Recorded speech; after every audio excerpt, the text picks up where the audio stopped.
প্রাচীন অতি জাগ্রত কালী মন্দিরের প্রতিষ্ঠা দিবস উপলক্ষে মাতৃবন্দনায় মাতোয়ারা এলাকার মানুষজন নদিয়ার কৃষ্ণগঞ্জে।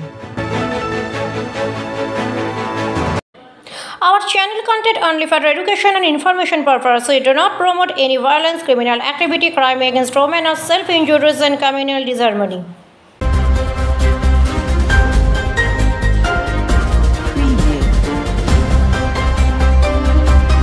আজ গুরু পূর্ণিমা। হিন্দু শাস্ত্রমতে আজকের দিনটি অতি পবিত্র এবং গুরুত্বপূর্ণ বলেই ধরা হয়।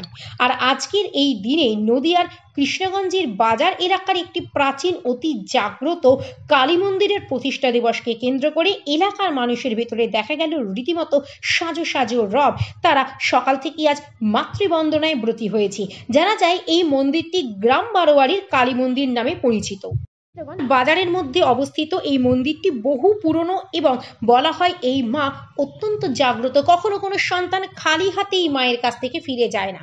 স্থানীয় সূত্রে জানা যায় এই মন্দিরের মাতৃমূর্তি আগে ছিল মৃত্তিকা নির্মিত, যা 2 বছর অন্তর পরিবর্তন করা হতো, কিন্তু পরবর্তীকালে ব্যবসায়ী মায়ের কাছে মানত করে দুরারোগ্য জরা থেকে আরোগ্য লাভ করলে তিনি পরবর্তীতে পাথরের মূর্তি এখানে বসিয়ে দেন।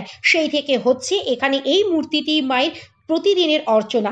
জানা যায় নিত্য পূজায় মাকে ভোগ নিবেদন করা হয় এবং অনেক দূর দূরান্ত থেকে এখানে ভক্তরা আসেন মানে পুজো দিতে। এবং আজকের এই দিনটিতে বিশেষ করে দূর দূরান্ত থেকে ভক্তদের আগমনের পাশাপাশি স্থানীয় মানুষদের সমাগমে মন্দির প্রাঙ্গণ সকাল থেকে হয়ে উঠেছে পরিপূর্ণ।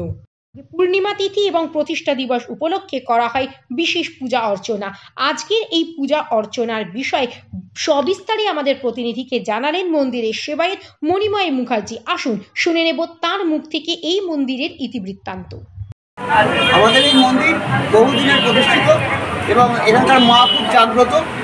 মা মঙ্গলময়ী, সকলের মঙ্গল করেন। মাকে মন প্রাণ দিয়ে ডাকলে মাকে কেউ বিমুখ হন না মায়ের কাছ থেকে।